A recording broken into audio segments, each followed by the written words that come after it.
Jewellery industry के अंदर yellow gold का इतना पुराना ट्रेंड है, इतनी पुरानी मतलब भारत की सभ्यता है। तो रोज़ गोल्ड में जाने का क्या आइडिया आपको आया? क्यों आपको लगा कि मुझे रोज़ गोल्ड की तरफ जाना चाहिए? तो लोगों को माइंड में दिमाग में एक छवि बनी हुई थी कि ज्वेलरी मतलब येलो गोल्ड होनी चाहिए। हुँ, हुँ, तो हुँ। वो रोज़ गोल्ड क्यों एक्सेप्ट करे?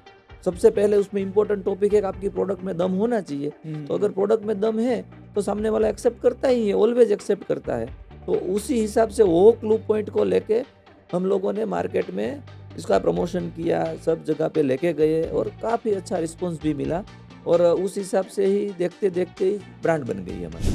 तो सर जब आप इस प्रोडक्ट को शुरू कर रहे थे, तो प्रॉब्लम्स भी बहुत सारे आए होंगे। ख़ास करके आपके डीलर, रिटेलर को समझाना, कन्विंस करना कि मेरी प्रोडक्ट आप रखो। क्योंकि आज बहुत सारे लोग ऐसे हैं जिनके पास प्रोडक्ट बहुत अच्छी-अच्छी है, लेकिन उसको बेचने के लिए जो डीलर और डिस्ट्रीब्यूटर या रिटेलर चाहिए, कई बार वो उनको एक्सेप्ट नहीं करता। उसका कोई कॉम्पिटिटर शायद नहीं था या नहीं होगा और आज शायद आपको देखने के बाद बहुत सारे लोगों ने शुरू किया होगा। राइट। तो सर उनसे कैसे डील करते हैं? किसी सिटी के अंदर उनकी एक छोटी-सी दुकान थी, वो चला रहे थे अपने बिज़नेस को, ज्वेलरी की दुकान थी, चला रहे थे। सडनली उन्हीं के आस-पास में कोई बड़ी कंपनी आ गई, जैसे कि राइट, राइट। तनिष्क आ गया, कल्याण आ गया या फिर दूसरे झवेरियन कंपनी आ गई, ऐसी कोई कंपनी बड़ी आ गई। अब वो घबरा गए कि सर अब मैं क्या करूँ? सर बहुत सारे बिज़नेसमैन के साथ हम जब बैठते हैं ना, तो कई बार एक बिज़नेसमैन अपनी प्रोडक्ट या अपनी कंपनी से इतना प्यार कर लेता है, इतनी मोहब्बत कर लेता है कि अपनी पुरानी चीज़ों को बदलने को तैयार नहीं होता। लिखा है परिवर्तन संसार का नियम है। हुँ, तो अगर आपने परिवर्तन नहीं किया, चेंज नहीं किया, आपने इंडस्ट्री में, अपने सिस्टम में बदलाव नहीं किया, हुँ, तो 110% आपने कोई भी सिस्टम के साथ लव कर लिया, प्रोडक्ट के साथ लव कर लिया, हाँ। तो समझो आप रह गए पीछे।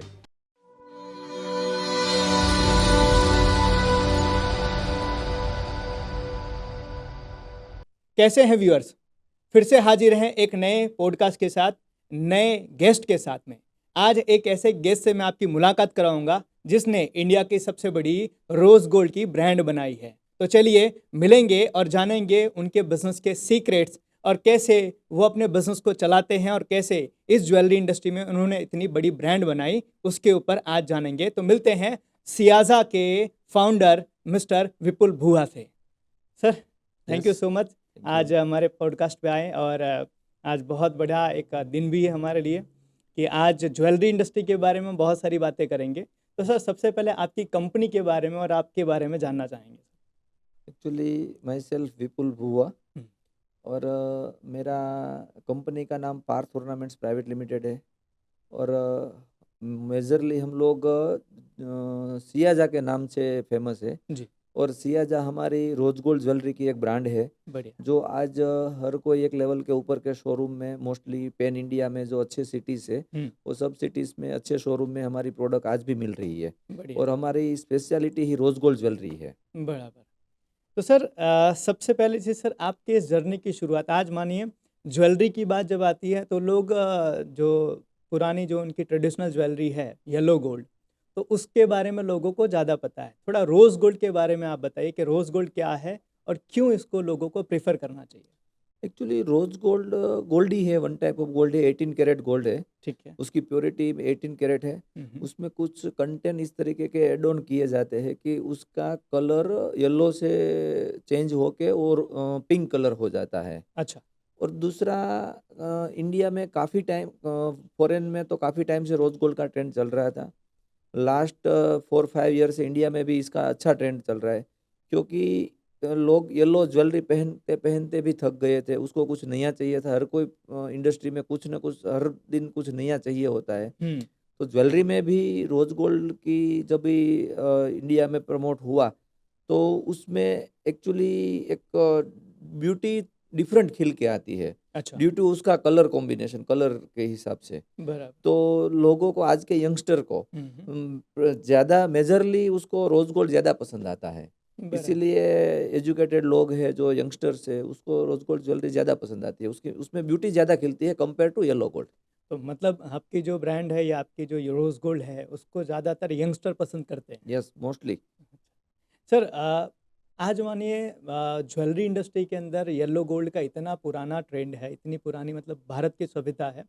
तो रोज़ गोल्ड में जाने का क्या आइडिया आपको आया? क्यों आपको लगा कि मुझे रोज़ गोल्ड की तरफ जाना चाहिए? एक्चुअली मैं जो प्रोडक्ट हम लोग मैन्युफैक्चरिंग कर रहे थे हुँ, हुँ। 2015 तक, हुँ, हुँ। तो उसमें एक लिमिटेशन लग रहा था कि मार्केट को कुछ नया चाहिए।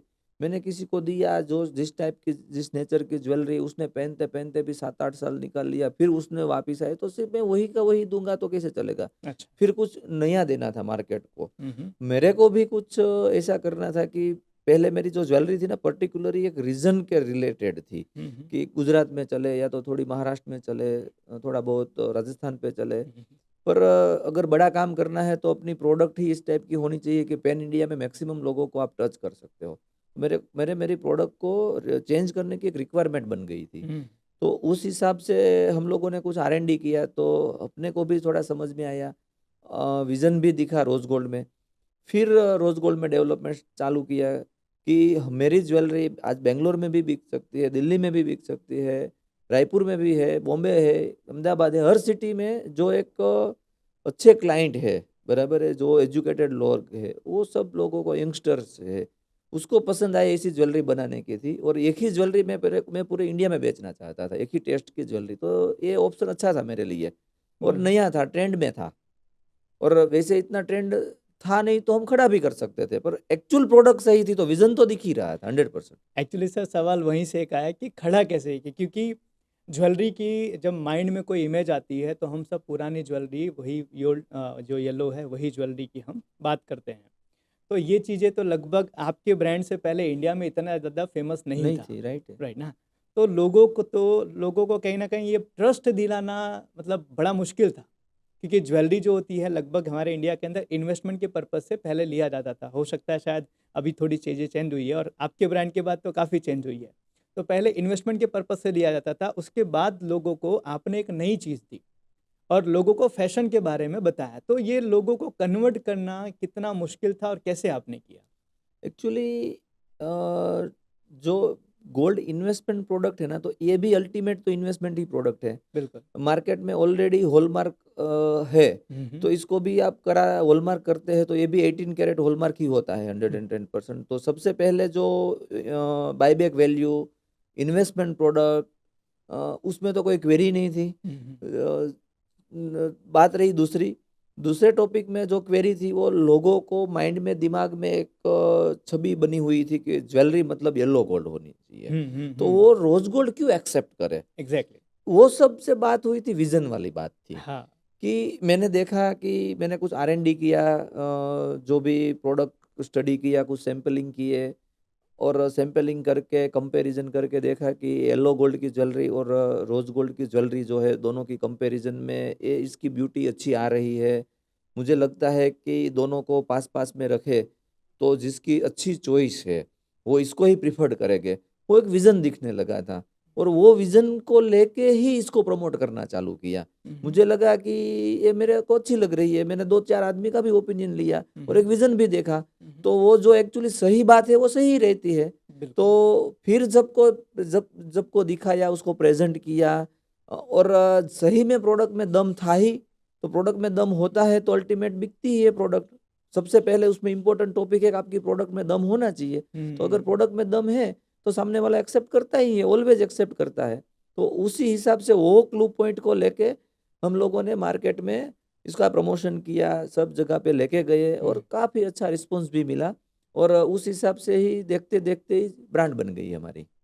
तो सर जब आप इस प्रोडक्ट को शुरू कर रहे थे, तो प्रॉब्लम्स भी बहुत सारे आए होंगे?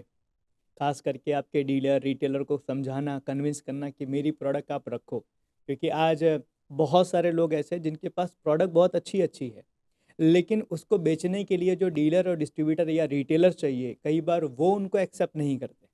तो आपने तो ऐसा क्या किया जिससे उन लोगों ने आपकी नई चीज़ को एक्सेप्ट किया, आप पर भरोसा किया और आगे बेचने के लिए आपको थोड़ा-सा उन्होंने हेल्प किया? तो ऐसा तो क्या हमने न्यू किया सर?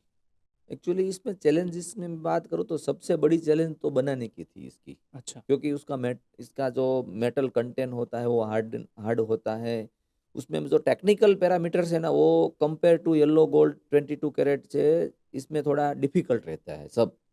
पर अपने पास टेक्निकल टीम थी अच्छी, तो वो मैटर तो हमने सॉर्ट आउट कर लिया। अभी बात रही मार्केट की, तो मार्केट में हम लोगों ने एक ऐसा पॉलिसी इंट्रोड्यूस भी किया था कि आप मेरी ज्वेलरी ले जा रहे हो, अगर आपको लगता है कि ये मेरे को नहीं चलेगी, तो मैं आपको जो प्राइस में दिया है वो 6 मंथ में मैं वापस ले लूँगा। वही अच्छा। सेम प्राइस में, आपको कोई लॉस नहीं, सिर्फ आपका इन्वेस्टमेंट बना रहेगा। वो सबसे पहले एक पॉलिसी, सामने वाले को कॉन्फिडेंट के लिए एक पॉलिसी थी।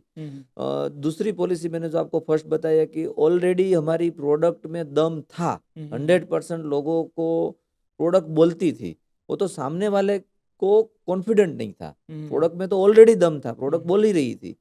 तो जैसे ही उस लेके गए और उसने मार्केट में प्रेजेंट किया, तो हर जगह से उसको रिस्पॉन्स मिलना चालू हो गया। और दूसरा, एक मार्केट में एक नया ट्रेंड आया था, तो हम लोगों ने ब्रांडिंग भी इस लेवल पे की। हर जगह पे, हर शोरूम पे, कोई बड़ा शो है तो शो में मेन स्पॉन्सर बन के हर जगह पे ब्रांडिंग भी किया। तो सब लोगों को अवेयर आया, सब लोगों ने डिजाइन्स देखी। डिजाइन्स में भी एकदम near to real diamond jewellery. आप डायमंड ज्वेलरी देखो या तो हमारी सीजेड ज्वेलरी देखो, तो लगता है कि तो दोनों पैरेलल है। तो इस लेवल की एक फिनिशिंग की भी ग्रेड थी, डिजाइनिंग की भी ग्रेड थी। और इसका इतना ये मार्केटिंग भी किया और सामने गारंटी भी दी सबको। तो ये पूरा का पूरा एक तालमेल 360 डिग्री में काम हुआ ना, तो मार्केट में चलने लगी। फिर तो एक ट्रेंड बन गया मार्केट के अंदर। बराबर। सर 6 साल पहले हमने एक ऐसे ही एक इंटरव्यू किया था, यस। तो 6 साल के अंदर सर क्या बदला कंपनी के अंदर या मार्केट के अंदर, जो शायद आप पहले जो 6 साल के अंदर आपने जो कंपनी बनाई थी, जो आप बिजनेस का ग्रोथ कर रहे थे, और आज आप जो कर रहे हैं या जो करना चाहते हैं, इसके बीच में क्या क्या चीज़ें हुई, क्या क्या मार्केट में चेंजेस आए? एक्चुअली 6 साल पहले और आज का मार्केट में काफ़ी सारा चेंजेस आता है। हर कोई इंडस्ट्री में मैं मानता हूँ कि हर 5 साल 7 साल में काफ़ी सारा चेंजेस आता है। पर्टिकुलरली ज्वेलरी इंडस्ट्री की बात करूँ तो उसी टाइम रोज़ गोल्ड का इतना शेयर स्टेक था नहीं मार्केट में, इतना नहीं बिक रहा था। आज की डेट पे रोज़ गोल्ड ज्वेलरी भी इतना मार्केट में बिक रही है। दूसरी बात करूँ तो टेम्पल ज्वेलरी का भी इतना ट्रेंड नहीं था, वो भी आज इतना बिक रही है। तीसरी बात करूँ तो सीवीडी ज्वेलरी उस टाइम थी ही नहीं, तो आज भी मार्केट पे 6-7 साल में वो भी इतना मार्केट उसका शेयर बन रहा है। इस तरह से मार्केट में प्रोडक्ट के रिगार्डिंग काफ़ी सारा चेंज भी आ गया है। बात रही हमारी कि हम उस टाइम जो विज़न से काम करते हैं, आज भी उस विज़न में काफ़ी सारा चेंजेस भी है। उस टाइम हम लोग only for rose gold jewellery और कास्टिंग ज्वेलरी में फोकस कर रहे थे। आज हमने एक चेन का भी एक यूनिट डाला हुआ है, वो भी 1 साल से रन हो गया है। उसमें भी एक अच्छा लेवल का हम लोगों की प्रोडक्ट की फिनिशिंग डिज़ाइनिंग है, उसमें भी एक अच्छा रिव्यू भी आ रहा है। इस साल में एक अच्छा टर्नओवर भी हम करने वाले हैं। तो पर्टिकुलरली ये है कि या फिर ये 5-6 साल में डाइवर्सिफाइड बिज़नेस भी किए हम लोगों ने, फार्मास्यूटिकल स्कूल से और भी छोटी-छोटी एक डायमंड ज्वेलरी की भी मैन्युफैक्चरिंग स्टार्ट की है। ऐसा करके और भी मल्टीपल फर्म को रन करने का चालू कर दिया है। उसी टाइम तो अकेले एक ही फर्म को रन कर रहे थे। बिल्कुल। तो सर 6 साल पहले आप एक आप एक फर्म चला रहे थे, आज यस। मल्टीपल। सर सवाल वही होता है कि मल्टी फर्म आप कैसे चलाते हैं? क्योंकि बहुत सारे लोग होते हैं, एक रिटेल काउंटर या एक फैक्ट्री या एक दुकान चलाने में उनको बहुत तकलीफ होती है। तो आप ऐसा चीज़ें क्या करते हैं जो शायद लोग जानना चाहेंगे कि आप इतने सारे बिज़नेसेस को मैनेज कर पा रहे हैं, वो भी सक्सेसफुली ग्रो हो रहा है? एक्चुअली मैं थोड़ा बिलीव करता हूँ पार्टनरशिप पे। हुँ, हुँ। मोस्टली हर जगह पे कुछ न कुछ विन विन सिचुएशन जैसे ही खड़ा होती है, उस टाइप की कुछ सिचुएशन सेट करके हुँ, एक पार्टनरशिप फर्म बना के हुँ, रन कर रहे हैं। और जो भी पार्टनर है अपना, वो वन टाइप ऑफ भाई और भागीदार दोनों सेम होते हैं, इस तरीके से रहते हैं। हुँ, हुँ, और उसको 100% अथॉरिटी देते हैं हुँ, हुँ, और अपने पास जो भी एक्सपीरियंस है उसको शेयर करते हैं। हुँ, और जो मार्केट है वो उसका बेनिफिट्स होता है। और ऐसे करके हर कोई जो फर्म है, वो फर्म को साथ मिल के कंपनी को ही प्रायोरिटी में रख के उसको ग्रो करने की कोशिश कर रहे हैं। हुँ, हुँ। और ऐसे करते-करते हर कोई कंपनी अपने जो भी मैनेजमेंट या तो अपने लक के हिसाब से ग्रो हो रही है आज के दिन में। मतलब सर एक चीज़ अभी हमने एक किताब लॉन्च की, बिजनेस बड़ा करो या बंद करो, उसमें मैंने एक टॉपिक लिया था कि 50 करोड़ की कंपनी का मालिक बनने से बेहतर है 500 करोड़ के आधे मालिक बनो, यस। है ना? और कहीं ना कहीं आपने वही चीज़ बताई कि भाई भागीदारी के अंदर आप मानते हैं यस, तो हर चीज़ अगर मैं खुद लेना चाहूँगा तो उसकी जवाबदारी भी मुझे खुद को लेनी पड़ेगी। राइट, हर जगह भाग-दौड़ भी मुझे खुद का करना राइट पड़ेगा। है, इट्स बेटर कि मैं खुद सारी चीज़ें ना लेकर थोड़ी बाँटूँ, तो शायद वो जवाबदारी भी बँट जाएँगी और शायद इसी तरीके से हम अभी अपने बिज़नेस को रन कर रहे हैं। यस, सर एक यस, सवाल और भी आता है कि 6 साल पहले आपकी इंडस्ट्री में आपका कोई कॉम्पिटिटर शायद नहीं था या नहीं होगा और आज शायद आपको देखने के बाद बहुत सारे लोगों ने शुरू किया होगा। राइट। तो सर उनसे कैसे डील करते हैं? क्योंकि बहुत सारे लोग एक छोटा-सा कॉम्पिटिटर उनके मार्केट में आ जाता है तो वो घबरा जाते हैं। तो आपकी इंडस्ट्री में आपको देखने के बाद तो बहुत सारे आए होंगे? काफ़ी सारे हैं, मोस्टली सूरत की इंडस्ट्री ही वो सेगमेंट में चली गई है आज की डेट में। जी, काफ़ी सारे मैन्युफैक्चरर भी आ गए हैं, जी। पर मैं तो इसको अपॉर्च्युनिटी मानता हूँ, हुँ, हुँ। क्योंकि आदमी कितना भी है, हमारा इतना साइज़ तो है नहीं कि पूरा इंडिया को हम लोग सप्लाई कर पाएँ, पूरे इंडिया में हम लोग एक लेवल का ग्रो कर पाएँ। तो मार्केट में अगर और कॉम्पिटिटर आते हैं, तो एक मार्केट डेवलप हो रहा है। आज हुँ, आप एक उसकी एक वन साइड देखते हैं कि आज मेरा कस्टमर जो था वो उसको 2 ऑप्शन मिल गया, 3 ऑप्शन मिल गया। हुँ, अब दूसरा भी सोच सकते हैं ना, उसको इसको रिवर्स एंगल से भी सोच सकते हैं हुँ, कि सामने वाला कहीं न कहीं कोई भी अपना कॉम्पिटिटर किधर न किधर मार्केटिंग करके आ गया, हुँ, हुँ, फिर वहाँ से कोई एक क्लाइंट जनरेट करके आ गया, उसके साथ उसका व्यापार भी चालू हुआ, हुँ, हुँ। तो आखिर में वो घूम फिर के भी वो उसका सब्स्टिट्यूट ढूँढेगा, तब वो अपने पास भी आ सकता है ना। वो दोनों बिल्कुल। बात है, हमारा कस्टमर को भी एक ऑप्शन मिला और उसका कस्टमर को भी ऑप्शन मिला। तो हुँ, उसने भी मेरे लिए कोई कस्टमर खड़े किए हैं। कई सारे ऐसा कस्टमर है जो उसने खड़े करके मेरे को मिलते हैं। तो मैं तो इसको एक अपॉर्च्युनिटी मानता हूँ, और वैसे भी मार्केट डेवलप होता है तो कॉम्पिटिटर आते ही हैं, 100% आते हैं। उसी में से तो आपको रास्ता निकालना होता है। अगर आप डर गए हुँ, हुँ। तो समझो कि आपने आपने हथियार रख दिया, तो आप ग्रोथ ही नहीं कर पाओगे ना। सर बहुत बढ़िया चीज़ कि मतलब कहीं न कहीं कॉम्पिटिटर आ रहा है तो हो सकता है आप हर कस्टमर को अपने बारे में ना बता पाओ। लेकिन आपका कस्टमर भी आपकी प्रोडक्ट के बारे में या अपनी प्रोडक्ट के बारे में बता रहा है। जैसे कि बहुत सारे लोग होंगे जिन लोगों को शायद सियाज़ा ने अभी तक टच नहीं किया होगा राइट है। और लेकिन उनको पता ही नहीं है अगर कि भई रोज़ गोल्ड नाम की भी कोई चीज़ है है। मार्केट में। अगर मानिए किसी आपके कॉम्पिटिटर ने उनको बताया रोज़ गोल्ड नाम की चीज़ होती है, तो जब वो ढूँढने जाएगा कि रोज़ गोल्ड में मुझे सबसे अच्छी कंपनी कौन-सी है, तो हो सकता है आप तक हमारा पहुँचे। नाम आ सकता है, राइट है। बहुत बढ़िया चीज़ सर, क्योंकि मैंने अक्सर लोगों को देखा है कि लोग कंपटीशन से घबरा जाते हैं और इसका है ना बड़ा कंप्लेन करते हैं कि यार पहले कंपटीशन नहीं था, हमारा बिजनेस अच्छा चल रहा था, अभी कंपटीशन आ गया तो हमारा बिजनेस थोड़ा और सा अच्छा डाउन चला चलेगा। गया लेकिन उसको नेगेटिव उसको तरीके से लेते अपॉर्च्युनिटी हैं। लेते हैं तो और अच्छा चलेगा। सर एक इसी में एक सवाल और आता है जो अभी रिसेंटली एक हमारे क्लाइंट है उनके साथ भी बातचीत हुई कि मानिए किसी सिटी के अंदर उनकी एक छोटी सी दुकान थी, वो जी, चला रहे थे अपने बिजनेस को, ज्वेलरी की दुकान थी, चला रहे थे। सडनली उन्हीं के आसपास में कोई बड़ी कंपनी आ गई, जैसे कि राइट है। तनिष्क आ गया, कल्याण आ गया या फिर दूसरे झवेरियन कंपनी आ गई, ऐसी कोई कंपनी बड़ी आ गई। अब वो घबरा गए कि सर अब मैं क्या करूँ? तो अगर मानिए कोई आपसे अगर ये सवाल पूछे कि सर मैं अभी बिज़नेस कर रहा था, अब मेरे पास कोई बड़ी कंपनी आ गई है, तो मुझे क्या करना चाहिए? तो क्या एडवाइस देना चाहेंगे उसको? एक्चुअली मैं मानता हूँ कि वो भी आपके लिए अपॉर्च्युनिटी है। समझो मेरा कोई एक छोटा-सा रिटेल शॉप है, उसके पास में कोई कंपनी आई, तो कई सारे कस्टमर वहाँ पे जाएँगे, वहाँ से उसको ज्वेलरी नहीं पसंद आएगी तो वो पास में आने वाले ही हैं, 100% वो आस-पास में जाते हैं। तो बिल्कुल। एक तो ये अपॉर्च्युनिटी है। हुँ, हुँ। दूसरी, आप अपनी कंपनी खुद के दम पे खड़ा करो, तब भी जाके वो टिकती है, तब भी वो ग्रो होती है। आप ऐसा सोचते हैं कि मार्केट में ये नहीं करे तो मेरे को काम मिले, सामने वाला ऐसा नहीं करे तो मेरे को काम मिले, वो तो इट्स रॉन्ग आपकी थॉट है। हुँ, हुँ। मेरा थॉट तो ये होना चाहिए कि कस्टमर को मेरे पास क्यों आना पड़े?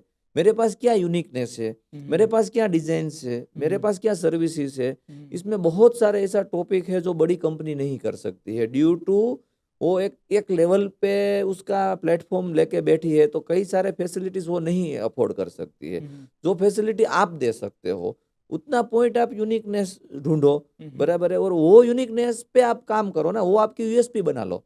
तो हुँ। 110% कंपेयर आप उसकी कंपैरिज़न में आप टिक सकते हो।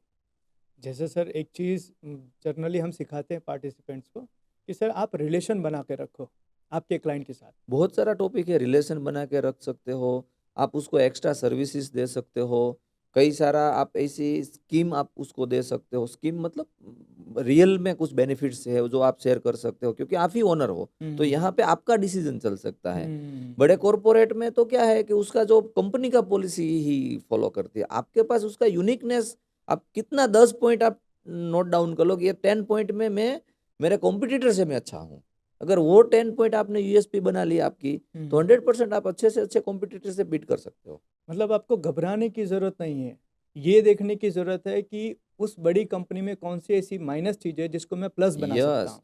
दूसरी में बात करूँ तो सबसे बड़ी बात यह है कि प्रोडक्ट, हम्म, अगर कोई भी बड़ी कंपनी आके अपने इलाके में जो अपने लोगों को चलने वाली अच्छी जो उसको दिमाग में बैठे ना, वो प्रोडक्ट में वो आज भी मार खा रही है। जो आपके पास तो सबसे बड़ा अपॉर्चुनिटी वही है कि मेरे पास प्रोडक्ट इस टाइप की है कि जो मेरा जो क्लाइंट है, जो मैं जिस इलाके में बैठा हूँ, जिस एरिया से मेरे क्लाइंट आते हैं, जिस कम्युनिटी से मेरा क्लाइंट आता है, उसको क्या पसंद है, उसको क्या प्रोडक्ट अच्छी लगती है ना, वो सबसे बड़ी यूएसपी आपके पास है।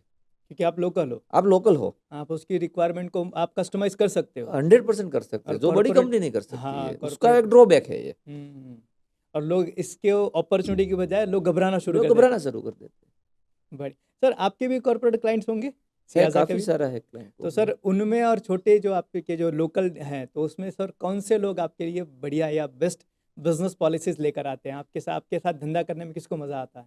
ऑलवेज बड़े कॉरपोरेट से जुड़ते हैं तो दो बात है, एक तो अपने को सीखने को बहुत सारा मिलता है, क्योंकि हम जहाँ पे बैठे हैं वो उसकी टीम अपने से काफी सारा आगे बैठी है, उसके पास पूरा मार्केट का एनालिसिस है, पर्टिकुलरली एक एक सेगमेंट ने उसने एक्सपर्टाइज की रखी हुई है, तो अब हमको काफी सारा उसके पास सीखने को मिलता है, ये सबसे बड़ी अपॉर्चुनिटी है।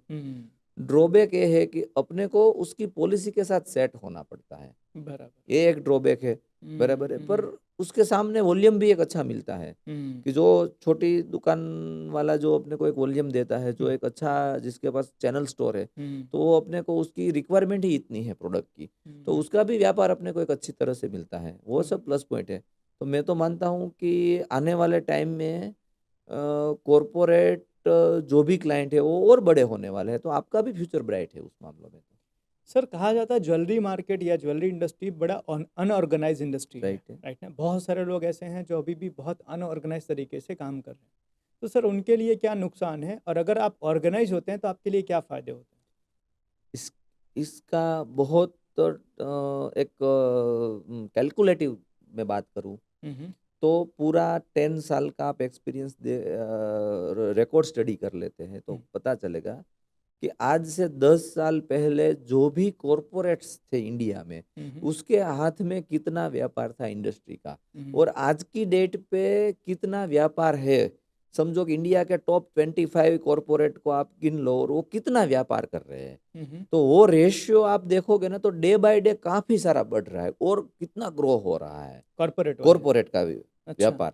और जो लोकल प्लेयर है वो उसका व्यापार डाउन हो रहा है, 100% वो कन्वर्ट हो रहा है, यहाँ से वो लेकर वहां तक कॉरपोरेट में जा रहा है। तो अगर अगर आप तय करो कि आपको कॉरपोरेट बनना है या तो कॉरपोरेट में जॉब करना है, अच्छा, या तो फिर कॉरपोरेट में जॉब करना बनना है, या तो आप कॉरपोरेट बन जाओ, तो आपको तय करना पड़ेगा कि आपको क्या करना है। अगर हम लोग ऑर्गेनाइज नहीं हुए तो आखिर में हमें हमारे लड़के को कॉरपोरेट में जॉब पे ही लगाना पड़ेगा एंड ऑफ द डे। तो सर ये ऑर्गेनाइज होने का सबसे बेहतरीन तरीका क्या है? क्योंकि सर आज हम बहुत सारे ज्वेलरी वालों के साथ काम करते हैं, तो लोगों का माइंडसेट ही नहीं बन रहा है कि मतलब हम इसको लीगल वे में लेकर जाएं, हम इसको बिल ओरिएंटेड करें, हम इसको पूरा का पूरा जीएसटी में लेकर जाएं। लोगों का माइंडसेट नहीं बन रहा है सर। तो उनको ऐसा क्या करना चाहिए कि भाई अपने बिजनेस को कॉर्पोरेट में लेकर जाना है, तो कौन कौन सा सिस्टम, कौन कौन से प्रोसेस उनको बनाने चाहिए अपने वहाँ ऑर्गेनाइज इंडस्ट्री को ऑर्गेनाइज करने के लिए, मेरा खुद का बिजनेस को ऑर्गेनाइज करने के लिए काफ़ी सारा टॉपिक्स है। पर? फॉर एग्जांपल मैं बताऊँ तो आपको पहले लीगल में ही काम करना पड़ेगा, कैश में रोकड़े में काम नहीं करना पड़ेगा। सेकंड थॉट टेक्नोलॉजी का यूज़ करना पड़ेगा, कंप्यूटर सिस्टम का यूज़ करना पड़ेगा। थर्ड थॉट कस्टमर आता है तो आपको एक अच्छा एनवायरनमेंट करना पड़ेगा, और एनवायरनमेंट अच्छा देने के लिए आप जैसे लोग हैं तो आपको कंसल्ट भी करना पड़ेगा 110%, तभी जाके उसका विजन खुलेगा। सबसे ऊपर पहले मेरे ही खुद की ओनर्स की थॉट लाइन बनानी है कि मेरे को ऑर्गेनाइज बनना ही है एनी हाउ, तभी जाके इसका पीछे का जो भी एक्शन है वो हम लेंगे, वरना हम एक्शन ही नहीं लेंगे। ऐसा भी सोच खड़ा करना है कि मैं कर रहा हूँ, मेरे से अच्छा और कोई कर रहा है और मेरे को लर्निंग स्टेज पे आना है, और जो अच्छा कर रहा है उसको मेरे जो अच्छी बात है वो मेरे ऑर्गेनाइजेशन में मेरे को इम्प्लीमेंट करनी ही है। ये सब थॉट लाइन पे मैं वर्क करूंगा तो स्टेप बाय स्टेप कितने कई सालों में या तो कई मंथ या कई डेज में मैं जहाँ पे अभी हूँ वहां से कुछ न कुछ बड़ा अच्छा करके एक ऑर्गेनाइज कंपनी 2-5 साल में मैं बना सकता हूँ। मतलब सबसे पहले शुरुआत तो ऑनर से ही होगी। 100% ओनर्स का माइंडसेट बनेगा तब भी जाके सब उसके नीचे के सब मैटर तो सर क्लियर हो ये सकती ऑनर है। का माइंडसेट बनता क्यों नहीं है? इसके पीछे की क्या वजह होती है? एक्चुअली वो थॉट लाइन ही नहीं है उसको। अगर मेरे को ग्रो करना है, मेरा विजन में है बराबर है, तो वो हो सकता है मेरे को ऐसा लग गया कि बहुत है अभी, अच्छा ठीक हो गया, अभी काफी कमा लिया, तो दैट्स इट, मैटर खत्म हो गया। अगर आपका बनता है मेरे को ग्रो करना है, मेरे को डेवलप होना है, मेरे को ये टारगेट लेना है, मेरे को यहाँ पे जाना है, तो 110% आपको बैक एंड में एक्शन लेना पड़ेगा। मोस्टली जो ओनर है वो एक तरीके से इतने पढ़े लिखे नहीं है, तो वो एक्सीडेंटली बिजनेस में आ गए है ऐसा लगता है कभी कभी। तो अगर आप ठीक है एक्सीडेंटली भी आए नो प्रॉब्लम, बट फिर आप विजन लो, फिर आप टारगेट लो, फिर आप डेवलप होना स्टार्ट करो, तो 100% आप ग्रो कर सकते हो। सर बहुत सारे ज्वेलरी जो हमारे साथ में कंसल्टिंग करते हैं, तो एक चीज़ मैं और भी मानता हूँ सर। कहते हैं ना सर कि आपने लैम्बोर्गिनी देखी नहीं, टेस्ट ड्राइव नहीं की ना, तो आपको लेने का मन कभी नहीं करेगा। तो कभी कभी है ना, आपने बड़ी कंपनी देखी नहीं, ऑर्गेनाइज कंपनी देखी नहीं, तो आपको खुद को वो कंपनी कभी बनाने का मन नहीं करेगा। तो कई बार ऐसे लोगों को ना हम ऐसी बड़ी कंपनीज में भेजते हैं राइट कि है। आप जाओ, आप देखो तो सही कि आज माने कल्याण कैसे ऑपरेट हो रहा है, तनिष्क कैसे ऑपरेट हो रहा है, झवेरियन कंपनी कैसे ऑपरेट हो रहा है, अभी बिना ऑनर के आज इतने मल्टीपल चैनल्स चल रहे हैं, मल्टीपल उनके फ्रेंचाइजे चल रहे हैं और एकदम स्मूथली आज इतना बड़ा नाम बन गया, इतना बड़ा मार्केट शेयर बन गया, वो ऑनर के बिना चल रहा है। तो अगर वो कर सकते हैं तो आप भी कर सकते हो। राइट। लेकिन आपने कभी वो ऐसी चीज देखी ही नहीं है, तो आपको कैसा लगता है कि मैं जैसा चला रहा हूँ यही मेरा तरीका सबसे बेस्ट है? तो कहीं ना कहीं ये भी एक प्रॉब्लम होती है कि उनको दिखाना पड़ता है। तो हम लोग कुछ लोगों को कंपटीशन एनालिसिस करने के लिए भी भेजते देखी नहीं है उसको देखना नहीं है। एक्चुअली मैं हैं। तो ये मानता हूँ कि मैं लर्निंग स्टेज में खड़ा हूँ अगर, तो हम्म, मेरे को आज दुनिया का आज इतना टेक्नोलॉजी खड़ा हुआ है, हम्म, मेरे को दुनिया का कोई भी स्टडी करना है ना, हम्म। तो 1 क्लिक में मिलता है, मुझे 1 क्लिक में मिलता है। मगर वो इनिशिएटिव भी मेरे को लेना तो पड़ेगा ना, ऐसे तो सामने से आएगा नहीं ना। तो सर एक बिजनेसमैन के लिए लर्निंग भी बहुत इंपॉर्टेंट है। 100%। एक्चुअली मैं तो मानता हूँ कि पढ़ाई शुरू होती ही धंधा करने के बाद शुरू होती है। उसके पहले जो पढ़े है वो पढ़े तो है, एजुकेशन तो लिया है, पर मतलब वो डिग्री वाला वो खाली। डिग्री वाला काम है। रियल लर्निंग तो जब मैं बिजनेस में आता हूँ या तो मैं कोई भी जिम्मेदारी लेता हूँ ना, उसके बाद ही रियल लर्निंग मेरे को होती है। और आदमी लॉन्ग लाइफ एवरी डे उसको लर्निंग करना चाहिए, 100% एवरी डे लर्निंग करना चाहिए। सर आप भी लर्निंग करते होंगे। 100% पढ़ाई हर दिन चालू रहती है पढ़ाई। तो आपका लर्निंग का क्या शेड्यूल होता है? एक बिजनेसमैन को क्या बनाना चाहिए अपने लर्निंग का शेड्यूल? सर थोड़ा आप अपने बारे में बता दो। बुक्स पढ़नी चाहिए। हम्म, दूसरा, मैं जिसके भी साथ बैठता हूँ हम्म, तो मुझे कुछ अच्छा आइडियाज लगे, हम्म, अच्छी बात लगे हम्म, किसी के भी, हम्म, तो वो मेरे को एडॉप्ट करनी चाहिए। हम्म, मेरे माइंड में कोई अच्छे विचार आए तो नोट डाउन कर लिया, उसके ऊपर स्टडी किया, अगर मेरे बिजनेस में वायबल लगता है तो मैं इम्प्लीमेंट करता हूँ। हम्म, आपने जो बोला कि मेरे को करना ही नहीं है, तो कोई रास्ता ही नहीं है। हम्म, कोई अच्छी कंपनी देखी, विजिट किया, कुछ हम्म, भी किया, कहीं पर भी हम्म, एक अच्छा विचार अगर आया, हम्म, तो वो अपने ऑर्गेनाइजेशन में कैसे डाल सकता हूँ, वो मेरे हम्म। को करना है। सर इसमें एग्जीबिशन और ट्रेड शोज का कितना बड़ा रोल होता है? 100% एग्जीबिशन। देखो, आपको प्रोडक्ट में अपडेट होना है, प्रोडक्ट जानना है, देखना है, वर्ल्ड कहाँ पे है, इंडिया कहाँ पे है, देखना है, जानना है। तो प्रोडक्ट के रिगार्डिंग तो 100% एग्जीबिशन ही है। हम्म, पूरे ज्वेलरी इंडस्ट्री में मैक्सिमम रोल तो प्रोडक्ट का ही होता है। बात की बात सब है, पर मेन रोल तो प्रोडक्ट का ही होता है। तो एग्जीबिशन ही सबसे बड़ा इंपॉर्टेंट पार्ट है आज के दिन में। मतलब तो अगर मेरे हिसाब से आपका जो लेवल है उसके 1 लेवल के 2 लेवल के ऊपर का एग्जीबिशन अटेंड करना ही चाहिए। मतलब एग्जीबिशन भी कहीं ना कहीं लर्निंग का एक बहुत बड़ा बहुत सोर्स है, बड़ा स्कोप है, बहुत बड़ा स्कोप है। क्योंकि वहां पर हमें प्रोडक्ट लर्निंग के लिए तो 100% एग्जीबिशन है। हम्म, प्रोडक्ट लर्निंग के लिए तो एग्जीबिशन ही है। क्योंकि हमें एक्चुअली पता चल जाता है कि मेरे पास क्या नहीं है, यस। क्योंकि एग्जीबिशन में वो चीज़ें दिख जाती है। सिस्टम लर्निंग के लिए आप अलग अलग ऑर्गेनाइजेशन में जा सकते हो, पर हम्म प्रोडक्ट लर्निंग चाहिए आपको, तो हम्म 100% एग्जीबिशन से ही आपको पता चलता है। बढ़िया।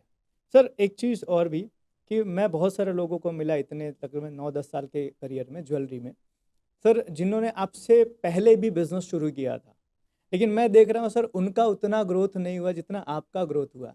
इसके पीछे की कोई खास वजह है कि आपने ऐसी क्या रणनीति, क्या स्ट्रेटजी अपनाई? एक्चुअली बहुत सिंपल ऐसा है कि जो भी बिजनेस करते हैं तो चैलेंज आती है, हम्म वो चैलेंज को आप डिसॉल्व कैसे करते हो, उसमें उसमें से आप अपॉर्चुनिटी कैसे ढूंढते हो। जो भी चैलेंज आई तो हम्म चैलेंज में से आपको अपॉर्चुनिटी ढूंढनी है, हम्म। तो 110% आप ग्रो कर पाओगे।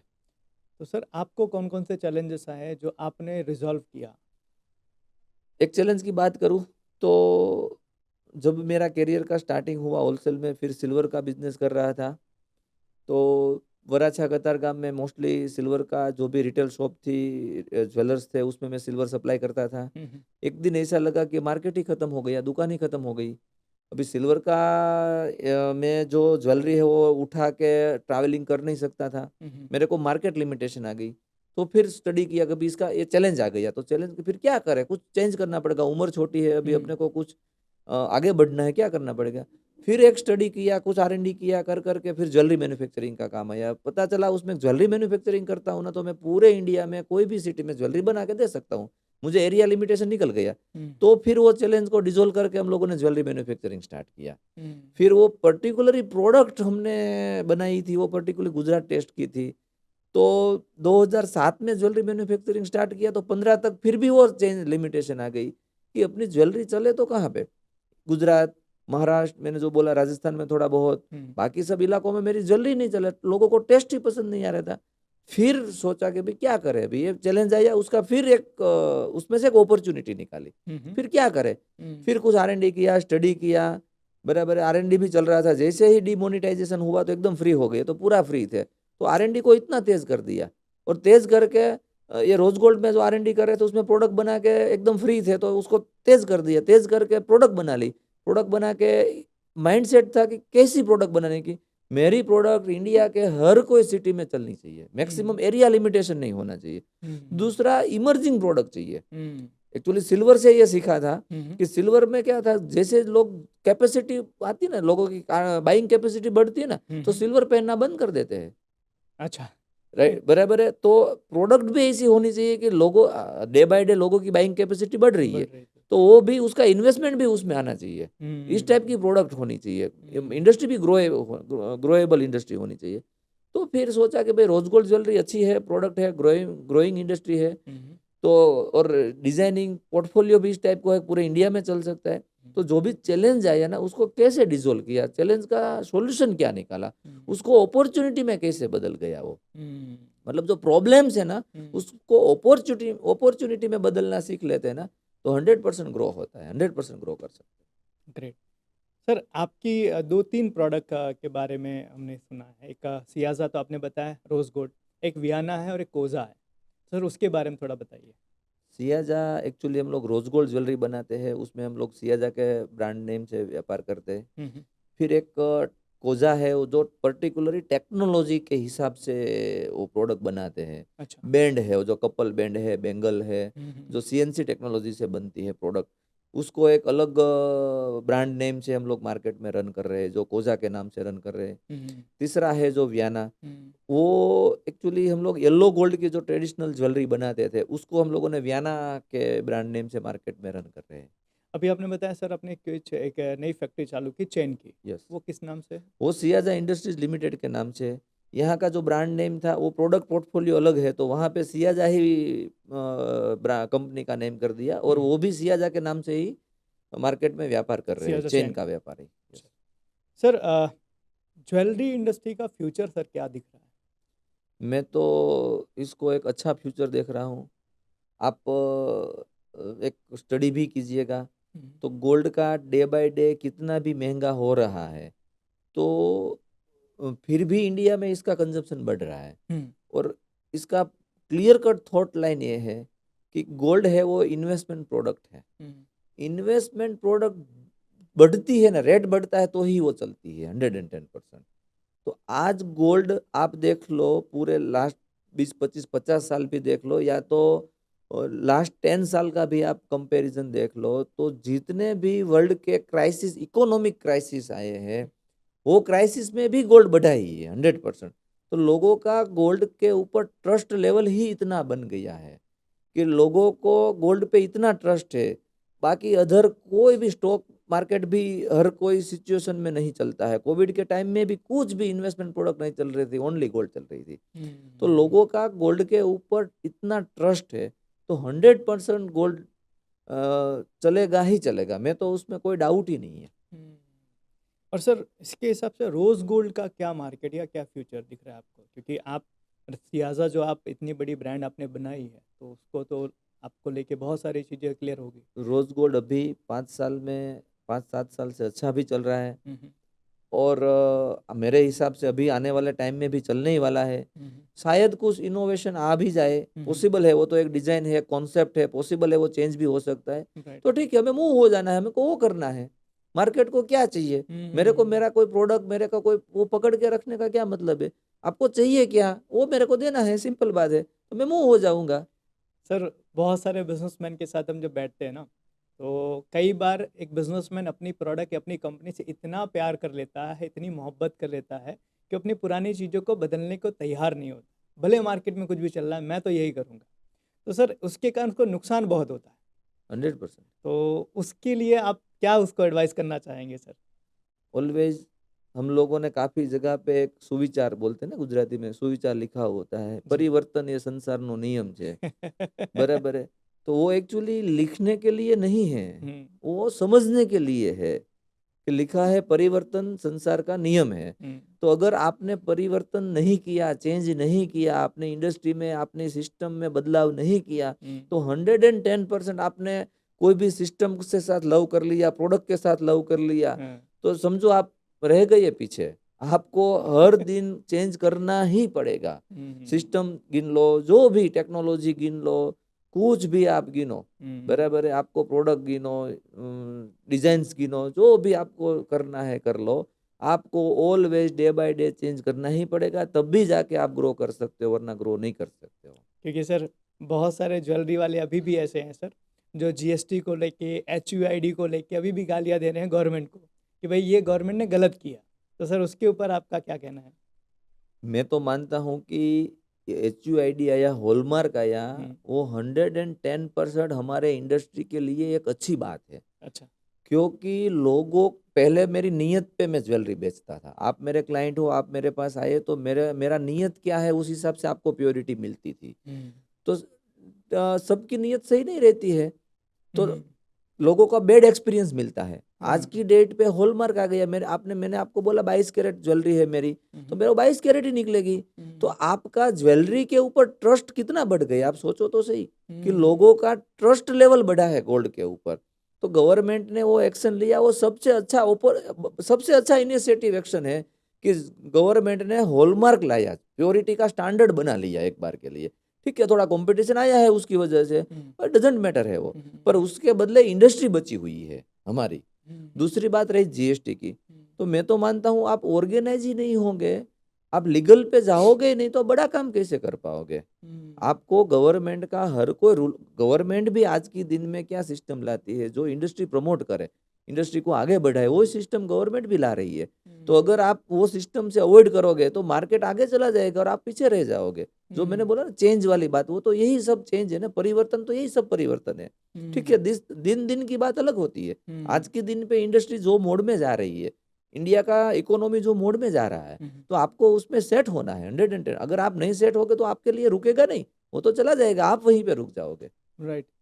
सर अभी भी जैसे टियर 3 टियर 4 सिटीज़ में जाते हैं, छोटे टाउन में जाते हैं, तो वहाँ के जो अभी जो लोकल लेवल के ज्वेलर्स हैं वो भी सर अभी भी इस ऑर्गेनाइज सिस्टम में नहीं आए हैं।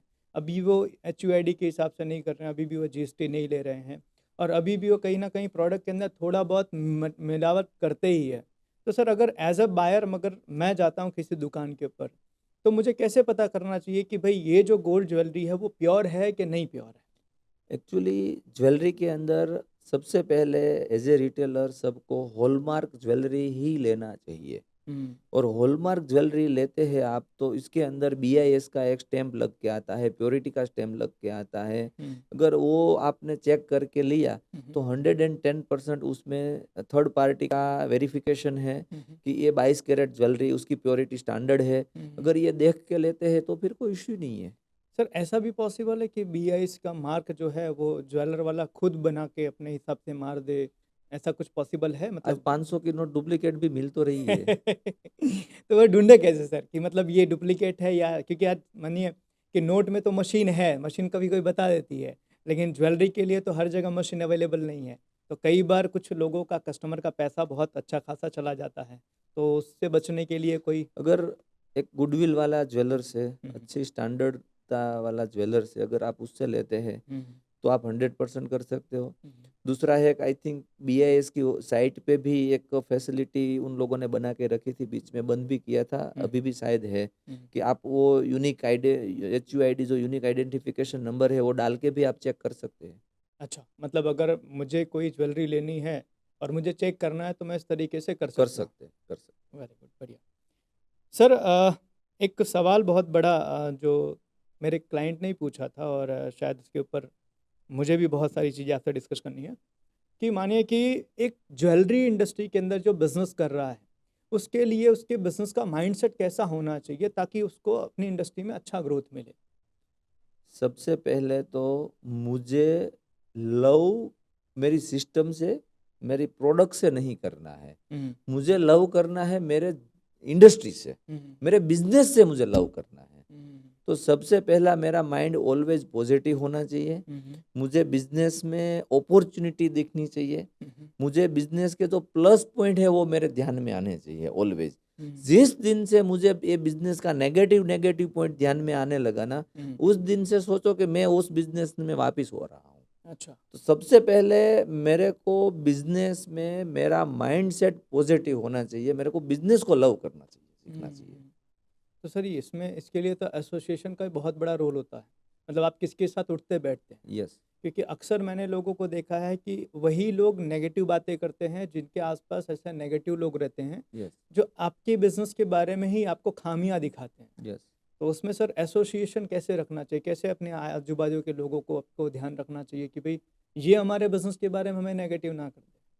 एक्चुअली एसोसिएशन का रोल मैं बताऊँ तो एसोसिएशन की एक्टिविटी ऑलवेज इंडस्ट्री प्रमोशन की होनी चाहिए। हम्म, एसोसिएशन क्या करते हैं कि जो इंडस्ट्री को कैसे बचाया जाए, एसोसिएशन बना ही उसी लिए होता है हम्म, कि अपनी इंडस्ट्री को बचाने के लिए, पहली हम्म, बात है। हम्म, उसमें बहुत दोनों का होना, कस्टमर के एंड से भी इंडस्ट्री को बचाना है और अपने जो मेंबर्स है उसको, उसके एंड से भी इंडस्ट्री को बचाना है। दोनों तरीके से एक इंडस्ट्री को बचाने का वो एसोसिएशन की बात है। बात रही दूसरी नेगेटिव थॉट की, नेगेटिव बात की, तो आज के दिन में मार्केट में सब मिल रहा है, मुझे क्या लेना है, डिपेंड उसके ऊपर है। नेगेटिव सोच रहे हैं, जो नेगेटिव बात कर रहे हैं, वो बंदे के साथ बैठना ही नहीं चाहिए, मैं तो ये बोल रहा हूँ। बिल्कुल जो बिल्कुल ऑलवेज बिल्कुल। नेगेटिव बात करता है, इंडस्ट्री की नेगेटिव बात करता है, या तो नेगेटिव थॉट लाइन है, आप उसके साथ बैठना ही नहीं चाहिए। ऑलवेज हर कोई इंडस्ट्री में कोई ना कोई नेगेटिव पॉइंट रहता ही है, पर उसके सामने उसमें अपॉर्चुनिटी भी काफी रहती है। तो आप अपॉर्चुनिटी को ढूंढते क्यों नहीं है? अगर अपॉर्चुनिटी को ढूंढते हैं तो आप 100% जो भी आपका प्रॉब्लम है वो डिसोल्व करके आप आगे बढ़ सकते हो। मतलब ये तो एक थॉट भी है ना सर, एक कहावत भी है कि आप जो देखोगे वही आपको दिखेगा। 100%। आप नेगेटिव चीज़ें देखोगे तो आपको नेगेटिव दिखेगी, आप पॉजिटिव देखोगे तो आपको पॉजिटिव दिखेगा। जितना आप नेगेटिव बातों को पालते हैं, पोसते हैं, तो वो बड़ा होती है, और अगर उसको इग्नोर करते हो तो वो छोटा होती है, और जो अच्छी बातें हैं उसको आप पालते हैं, पोसते तो वो अच्छी हो जाती है। राइट। तो आपको कौन सी बात अच्छी करनी है वो आपके माइंडसेट पे डिपेंड है। सर बहुत सारे लोगों से मैं मिला तो आपके बारे में कोई बातें होती है तो सब बताते हैं सर विपुल सर बड़े काम कंपोज हैं, मतलब बहुत रिलैक्स हैं, मतलब किसी तरह का कोई भी मतलब जल्दबाजी, हड़बड़ी या कभी कोई स्ट्रेस नहीं दिखते। इसका क्या राज है सर? एक्चुअली इसका सिंपल बात है, मैं स्वाध्याय परिवार में बिलीव करता हूँ। हम्म, हम लोगों को एक गीता जी का काफ़ी सारा सेंटेंस है वो दिमाग में या तो जीवन में लेके चलते हैं। तो बहुत सारे ऐसे है कि કર્યા વગર કંઈ મળતું નથી, કરેલું ફોકટ જતું નથી। तो मैंने जो किया है वो कहीं ना कहीं मेरे को मिलना है, जो मेरे नसीब में है वो कहीं जाएगा भी नहीं, और जो नसीब में है ही नहीं वो मैं कितना भी करूँ तो रहेगा भी नहीं। मेरा ऑलवेज फोकस है कि मैं काम करूँ, रिजल्ट जो मिलना है वो मिलेगा, ईश्वर को जो देना है वो देंगे मेरे को, और लेना है तो भी उसके हाथ में है और देना भी उसके हाथ में है। मेरा रिस्पॉन्सिबिलिटी है कि मेरे को काम करना है, कुछ भी करके मेरे को मेहनत करना है, बस दैट्स इट। अगर यही गोल लेके टारगेट ले सब करो, पर देने वाला वो है, और वो देगा। आपने नहीं सोचा है वो दिया, वो नसीब, आपने सोचा फिर भी नहीं दिया वो भी नसीब आपका। राइट सर, मेडिटेशन वगैरह भी करते हैं? थोड़ा, ज्यादा नहीं। तो क्या अनुभव है सर मेडिटेशन, क्या क्यों करना चाहिए और क्या इससे मिलता है? मेडिटेशन से माइंड की स्ट्रेंथ बढ़ती है, मैं तो ये मानता हूँ हम्म, कि आप अगर विचार शून्य होते हो, अगर आपने मेडिटेशन किया, आपके मगज में काफ़ी सारे विचार चल रहा है, वो सब विचार को जीरो कर लिया और आपने माइंड को एक्टिव किया, तो माइंड की जो एक्टिवनेस है ना, फोकसिंग एरिया है ना, वो फोकसिंग एरिया बढ़ जाता है। मेडिटेशन से सबसे बड़ा प्लस पॉइंट है कि आपका फोकसिंग बढ़ता है। कोई भी काम के लिए अगर आपका फोकसिंग बढ़ा ना, तो 110% आप ग्रो होने का चांसेस ज़्यादा है। क्योंकि बाकी सारी जगह पर आपका फोकस फिर बढ़ने लगता है। यस। सर, ज्वेलरी इंडस्ट्री में थोड़ी सी एक और प्रॉब्लम आती है जो जनरली लोग बोलते हैं, क्रेडिट का, कि मतलब कस्टमर मेरे वहाँ पर आया तो मुझे उसको उधार में देना पड़ता है। तो मैं उधार बंद करता हूँ तो कस्टमर मेरे पास आएगा नहीं, मेरा बिजनेस होगा नहीं। और मैं उधार देता हूँ तो मेरा पैसा टाइम पर नहीं आता है, तो मैं नया स्टॉक भर नहीं पाता हूँ, या मुझे बाद में बाहर से पैसे लाने की ज़रूरत पड़ती है। तो इसका क्या सॉल्यूशन, कि क्रेडिट को कैसे, या क्रेडिट के बिना कैसे धंधा बड़ा किया जाए? एक्चुअली अगर आपकी प्रोडक्ट में दम है, हम्म, तो आप 100% आप जो बोलोगे वो पॉलिसी पे काम होगा। अगर आपकी प्रोडक्ट में दम है, हम्म, तो आपको बगैर उधार किए भी आपके पास क्लाइंट आएगा। हम्म, अच्छी प्रोडक्ट है और रिजनेबल कॉस्ट में है, अगर ये दोनों पैरामीटर्स आपने मैच कर लिया, तो आज के दिन में इंडिया में आप जरूर नहीं है कि आप उधार करो तो ही बिजनेस होगा। अगर आपकी प्रोडक्ट बोलनी चाहिए तो 100% काम हो सकता है। सर, मैंने बहुत सारे लोगों को देखा है कि माने 50 करोड़ का बिजनेस होता है तो उनका 3-4 करोड़ तो मार्केट में आउटस्टैंडिंग रहता है, और उसके आने की कोई संभावना नहीं होती है। और एक जगह तो मैंने देखा था सर कि करीबन उनका 400-500 करोड़ का बिजनेस था, 150 करोड़ उनका उधार था मार्केट में। अब ऐसी सिचुएशन के अंदर बिजनेस ग्रो करना, मैंने उनको पूछा सर ये अगर रिकवर हो जाए तो बोले सर ये रिकवर हो जाए तो मेरा बिजनेस जितना उतना डबल हो जाएगा। मैंने बोला कर क्यों नहीं रहे? तो लोगों को ये उधारी कैसे, मतलब बंद कैसे करनी चाहिए, या फिर आपने एक चीज़ बताई कि प्रोडक्ट अच्छी होनी चाहिए, चले माने कि प्रोडक्ट अच्छी है, फिर भी उनके आसपास ऐसे कॉम्पिटिटर हैं जो लोग उधारी में दे रहे हैं, तो उनको भी उधारी देना पड़ रहा है, तो ऐसी सिचुएशन में उनको क्या करना चाहिए? अपने कॉम्पिटिटर से प्रोडक्ट डिफरेंट कर लो।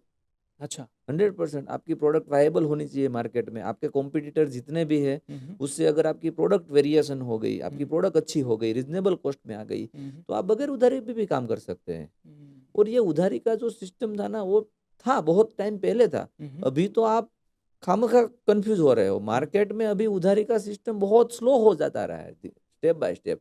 पहले तो जैसे। रिटेल में भी इतना उधारी था, होलसेल में भी था, सब जगह पे था। आज तो मार्केट, उसमें आप अपॉर्चुनिटी देखो, मार्केट में अभी आज उधारी वाला सिस्टम ही खत्म हो जा रहा है। तो और ये तो कहीं, सबसे अच्छी बात है, अपॉर्चुनिटी है अभी और आपको। लोग ऑर्गेनाइज जैसे जैसे हो रहे हैं, लोग इसके ऊपर समझ रहे हैं कि उधारी में मेरा बिजनेस कम हो रहा है। यस, 100 कम हो रहा है, या तो मैं महंगा ले रहा हूँ, हम्म, कंपटीशन है सामने। अगर मैं उधार लेता हूँ तो माल भी महंगा ले रहा हूँ, परचेज मेरा कॉस्टली है। तो सबको आज अवेयर है कि मेरे को मेरी कॉस्ट पे काम करना है, हम्म, तो 100% आपका व्यापार बढ़ेगा। बढ़िया, ग्रेट।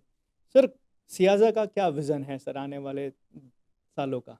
सियाजा को हम कितना बड़ा करना का प्लान कर रहे हैं, क्या विजन है हमारी कंपनी को लेके? एक्चुअली हम लोग रोज गोल्ड ज्वेलरी कास्टिंग बना रहे हैं। हम्म, अभी सबसे बड़ा और एक विजनेबल प्रोजेक्ट लिया है चेन का, हम्म, क्योंकि आज के दिन में ज्वेलरी में अगर सबसे ज़्यादा कोई प्रोडक्ट बिकती है तो वो चेन है। हम्म, और वो इंडस्ट्री में हमने पैर रखा है और उसमें ग्रो कर रहे हैं। हम्म, तो आने वाले 5 साल में मैं मानता हूँ कि मेरा जो मेन कोर बिजनेस कास्टिंग का था, हम्म, वो कास्टिंग से भी हम लोग चेन में एक अच्छा लेवल पे जाने वाले हैं। और हम जाएंगे ही जाएंगे, 100% जाएंगे।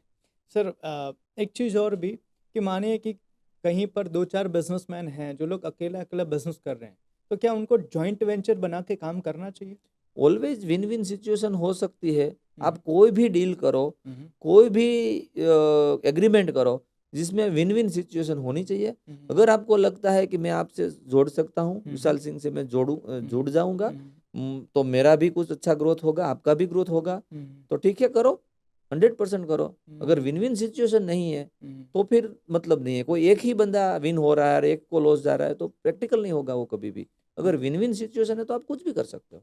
तो इसमें जॉइंट वेंचर कहीं ना कहीं बेनिफिट करना चाहिए। देगा। आज पूरा कॉर्पोरेट कितना जॉइंट वेंचर कर रहा है, वर्ल्ड की हम्म, कितनी सारी कंपनी, इंडिया में कई कंपनी से जॉइंट वेंचर के साथ काम कर रही है। हम्म, बहुत सारा ऐसा है कि जो जॉइंट वेंचर पे काम कर रहा है। आज कितनी भी बड़ी कॉर्पोरेट है, वो कितना चैनल स्टोर खोल रही है, वो जॉइंट वेंचर के साथ काम कर रहे हैं, लोकल वेंडर, लोकल जो भी है इन्वेस्टर के साथ काम कर रहे हैं। हम्म, कितना सारा जॉइंट वेंचर हो रहा है। अगर हम्म, आपको लगता है कि आप विन विन सिचुएशन में खड़े कर सकते हो, पॉलिसी बना सकते हो, सिस्टम ला सकते हो, तो आप करो ना, 100% करो जॉइंट वेंचर। ग्रेट। सर आपकी इंडस्ट्री के अंदर एक मैन पावर का भी बड़ा इशू होता है। कई बार लोग बोलते हैं कि सर हम गले पर से खड़े होंगे तो हमारा ज्वेलरी चोरी हो जाएगा, हम दुकान में ध्यान नहीं रखेंगे तो कोई इधर उधर कर देगा। सर आपका इतना बड़ा बिजनेस है, इतने बड़े लगभग काफ़ी सारे स्टाफ मेंबर भी होंगे और आप भी ज्वेलरी में हैं, तो ये डर आपको नहीं होता है या नहीं, कैसे आपने इसको ओवरकम किया? ऑलवेज एक माहौल बना के रखा है, इसलिए स्टाफ का, कारीगर का तो हमें कंफ्यूजन रहता ही नहीं है हम्म, कि मेरे पास आदमी नहीं मिलेंगे, काम नहीं मिलेगा, उसके हिसाब से काम रुकेगा, ऐसा बहुत चैलेंज आता ही नहीं है। हम्म, अगर, क्योंकि हम लोगों ने कल्चर ही ऐसा खड़ा किया हुआ है हम्म, कि आज के दिन में भी कंपनी में मोस्टली वेटिंग रहता है सबको, जो जॉब पे लगना है तो। अच्छा, मतलब आपकी कंपनी में लोगों को जॉब करने में वेटिंग। Yes, always. क्योंकि एक्चुअली उसका भी एक बैकग्राउंड भी है। हम्म, समझो, इतना कोविड आया, हम लोगों ने सिंगल बंदे को रिजाइन नहीं करवाया है। कितना भी इकोनॉमी डाउन हुई, किसी को भी रिजाइन नहीं करवाना। अगर किसी को सिक्योरिटी जॉब चाहिए, हम्म, उसको रियल जॉब ही करना है और सिक्योरिटी चाहिए, हम्म, तो इस तरीके से बहुत रेयर कंपनियों होती है कि जो आपको एकदम फैमिली की फैमिलियर रहे, हम्म। आपका पूरा ध्यान रखे और आपको कोई भी सिचुएशन में कुछ भी रास्ता निकाल के संभाल के रखे। सर ये लॉन्ग टाइम तक आपके वहाँ पर जो टीम टिकती है, क्योंकि मैं कुछ लोगों को देख रहा हूँ 7-8 साल से लगभग आपके साथ ही हैं, और आज का जो टाइम पीरियड हो गया है, कहा जाता है कि 6 महीने के अंदर लोग अपनी जॉब चेंज कर दे, और आपके वहाँ 6 से 7 7 साल 10 10 साल से लगभग आपके साथ काम कर रहे 100%, हैं। काफी सारी तो टीम है। सर उनको टिका के कैसे रखा है आपने, कोई क्या ऐसे सीक्रेट है? एक्चुअली उसमें सीक्रेट का नहीं, एक वर्क कल्चर की बात है। हम्म, अगर आपने एक इस लेवल का एक वर्क कल्चर खड़ा कर लिया, हम्म, अगर आपने ऑर्गेनाइजेशन में ऐसा कर लिया, तो 100% कर सकते हैं। हम्म, और दूसरा, जो भी एम्प्लॉय है वो एम्प्लॉय है ही नहीं, वो मेरा फैमिली मेंबर है। ओह, उसकी छोटी बड़ी प्रॉब्लम है, वो भी मेरी है। बढ़िया। अगर अपनी थॉट लाइन ही क्लियर है कि मैं यहाँ, आप मेरा क्यों इंटरव्यू ले रहे हैं, आप सही मेरे बात को क्यों सक्सेस मान रहे हैं, है। मेरे नीचे टीम है तो वो बिल्कुल। आप मान रहे हो, पर मेरे को भी मानना पड़ेगा ना कि वो मेरी टीम है तो मैं हूँ तो आज के मैं दिन पे। अगर वो थॉट लाइन दिल से आ गई ना, हाँ। फिर आपका व्यवहार सब सही हो जाएगा। और आज बहुत सारे लोगों का वो सेठिया वाला है कि मतलब मैं सेठ हूँ, हाँ, बाकी मेरे नीचे लोग हैं वो नौकर है, हाँ, और ऐसे लोगों को बिजनेस को ग्रो करना मुश्किल होता है। 100%, हंड्रेड तो आज परसेंट हमें लगभग वो आपके मतलब नौकर है ही नहीं, वो वन टाइप ऑफ आपके पार्टनर ही है, एक तरीके हाँ, से वो देखा नहीं है तो जाए हमें तो। नहीं है। अगर वो नहीं है तो मैं हूं ही नहीं, मेरी एग्जैक्टली। वैल्यू ही वहीं से है। मैं बिल्कुल। हूँ, वो एक वन हूँ। हम्म। वो सब मेरे पीछे जीरो लगते हैं, तभी मैं लाख करोड़ होता हूँ, वरना हूँ ही नहीं। अगर ये आपने मान लिया ना, फिर कोई इशू नहीं है। बिल्कुल। इवन सर मैं भी यहाँ पर आज आपके साथ बैठा हूँ तो उसके पीछे सर हमारी टीम ही है। अगर टीम नहीं होती तो शायद आज जो पूरा काम जो करना है वो मुझे ही करना कितना पड़ता। कर पाओगे आप, होगा ही नहीं आपसे। बिल्कुल सही टीम बात। के बगैर काम होता ही नहीं है ना। चलिए ग्रेट। बढ़िया सर, फिर एक लास्ट क्वेश्चन है कि सर ज्वेलरी बिजनेसमैन जो होते हैं उनके लिए आप क्या एडवाइस करना चाहेंगे ताकि वो भी एक अच्छी और सक्सेसफुल ब्रांड बना सके? मैं तो ये मानता हूँ कि कोई भी बिजनेसमैन को 365 डिग्री में ग्रोथ करना चाहिए। हम्म, तो मैं मानता हूँ कि मुझे एक बिजनेस में भी एक अच्छा डेवलपमेंट करना चाहिए, हम्म, और फैमिली फ्रेंड्स में भी मेरा एक अच्छा डेवलपमेंट होना चाहिए। हम्म, मेरे शौक भी, जो मेरा पैशन है, वो भी मेरा पूरा होना चाहिए। मेरा स्पिरिचुअल डेवलपमेंट भी होना चाहिए। हम्म, मेरी फिजिकल फिटनेस भी एक अच्छी होनी चाहिए। हम्म, 365 डिग्री अगर मैंने एरिया फोकस किया, तो 100% मैं सक्सेस हूँ। हम्म, और उसको करने के लिए, बिजनेस डेवलप करने के लिए मुझे एथिकल बिजनेस करना पड़ेगा, सिस्टम लाना पड़ेगा जो हमने डिस्कशन की। स्पिरिचुअल डेवलपमेंट करने के लिए अगर मेरे को मेरा बिजनेस टिकाना है, मुझे आगे ले जाना है, तो धंधा बिजनेस मेरे को मेरी लाइफ में धर्म को छोड़ना नहीं चाहिए। अगर मैंने धर्म एक्सेप्ट किया, धर्म के साथ मैंने लाइफ जीना शुरू कर दिया और बिजनेस को भी धर्म, बिजनेस में भी धर्म ला दिया मैंने, तो हमें 110% सामने वाला मेरा कोई स्टाफ है, वो स्टाफ है ही नहीं, वो मेरा एक ब्रदर है। मेरे अंदर गॉड भगवान बैठे तो उसके अंदर भी भगवान बैठे हैं। ये सब जो थॉट लाइन है, अगर वो मैंने लाई तो मैं लाइफ में 365 डिग्री ग्रो कर सकता हूँ। तो एथिकल बिजनेस करना चाहिए और मेरे फ्रेंड के साथ भी टाइम स्पेंड करना चाहिए। मेरा फिजिकल फिटनेस का भी मेरे को ध्यान रखना चाहिए। ये सब छोटे छोटे जो टॉपिक्स है बराबर है। और अगर ये कुछ भी नहीं चले, अगर वही मगज में आए, तो सिंपल बात है कि इस सिटी में, मेरे इंडस्ट्री में, या तो गुजरात में, इंडिया में कौन अच्छा है जिसका हम लोग उसकी एक एक्स्ट्रा ऑर्डिनरी वैल्यू देते हैं, वो क्या कर रहा है वो करने लगो ना, दैट्स इट, मैटर खत्म। मतलब आपकी इंडस्ट्री का जो टॉप है वो क्या कर रहा है, क्या मैं सर एक उसको फॉलो करो। हाँ, बहुत अच्छी चीज़ सर किसी से मैं सुन रहा था कि आपको कामयाब बनना है तो कामयाब इंसान के पद चिन्हों को फॉलो करना शुरू करो, आप भी वो डेस्टिनेशन तक पहुंच जाओगे। 100%। बढ़िया, ग्रेट सर। सो एक आखिरी सवाल सर, फैमिली कितना इंपॉर्टेंट रखती है सर बिजनेस के अंदर? क्योंकि बहुत सारे लोग ऐसे हैं जो बोलते हैं सर बिजनेस के चक्कर में मैं फैमिली को भूल गया है, फैमिली को टाइम नहीं दे पा रहा हूँ, और बाद में उनको पछतावा होता है, तो कैसे मैनेज करें? मैंने आपको बताया 365 डिग्री, तो फैमिली का बहुत बड़ा रोल है, बहुत बड़ा रोल है। मैं मानता हूँ कि आप बिजनेस करते कितने साल हो, 25 साल, 30 साल, 35 साल, 40 साल, उतना ही कैरियर होता है हमारा। राइट। जबकि हमारी उम्र कितनी है, 60 साल, 70 साल, 80 साल एज है हमारी। तो बाकी का टाइम जो रियल रिक्वायरमेंट है वो कौन है? आपका फैमिली है आपका। अगर आपने फैमिली को टाइम नहीं दिया, या तो आपने फैमिली एक लेवल का खड़ा नहीं किया, फैमिली में एक लेवल का रिलेशन खड़ा नहीं कर पाए आप, अगर तो मान लीजिए आपने पैसा बहुत कमा लिया है, फिर क्या करोगे आप? पैसा आपको अच्छा खर्च करना है तो भी आपको फैमिली चाहिए। अब अकेले कहाँ कितना खर्च कर पाओगे? आपको एंजॉय करना है, आपको खुश रहना है, तो भी फ्रेंड चाहिए, फैमिली चाहिए, रिलेटिव चाहिए, समाज चाहिए, कल्चर चाहिए, सोसाइटी चाहिए। अगर ये भी आपने चूक गए, आप सिर्फ पैसे के पीछे लग गए ना, तो वो भी एक गलत बात है, आप रॉन्ग ट्रैक पे जा रहे हैं। अकेले पैसा से भी क्या होगा? आपके पास अगर 2000 करोड़ पड़ा है, क्या फर्क पड़ेगा आपको? तो पड़ा है, कहीं ना कहीं एसेट है, पड़ी है, प्रॉपर्टी है। अगर आप खुद उसको एंजॉय नहीं कर सकते हो तो क्या मतलब है उसका? इसलिए फैमिली का 100% इम्पोर्टेंट है। अगर आपको सपोर्ट कर रही है, आप फैमिली को सपोर्ट कर रहे हैं, तब भी जाके आप बिजनेस में ग्रो कर सकते हो, वरना ग्रो ही नहीं कर सकते हो, आपका माइंड ही डिस्टर्ब रहता है। मतलब फैमिली तो सबसे पहले प्रायोरिटी बन जाती है। 100%। Great sir, thank you so much sir कि आज हमने बहुत सारी डिस्कशन की, हमने बिजनेस के बारे में बात की, इंडस्ट्री के बारे में बात की, पर्सनल लाइफ के ऊपर बात की। Thank you so much sir, आपका बहुत अच्छा इनपुट रहा, और उम्मीद करता हूँ कि हमारे जितने भी व्यूअर्स हैं जो हमें देख रहे हैं, उनको आपकी बातों से बहुत सारी चीज़ों की क्लैरिटी मिलेगी, और शायद वो भी आने वाले समय में एक सियाजा जैसी ब्रांड खड़ा कर पाए। हम यही कामना करेंगे, और साथ में सर भगवान से दुआ रहेगी, प्रार्थना रहेगी कि आपकी जो सियाजा कंपनी है वो ऐसे ही और ग्रो करे, इंडिया के बाहर भी हमारी कंपनी जाए, हमारे प्रोडक्ट को लोग यूज़ करें और ऐसे प्रेम करें। Thank you so much sir. Thank you. Thank you sir.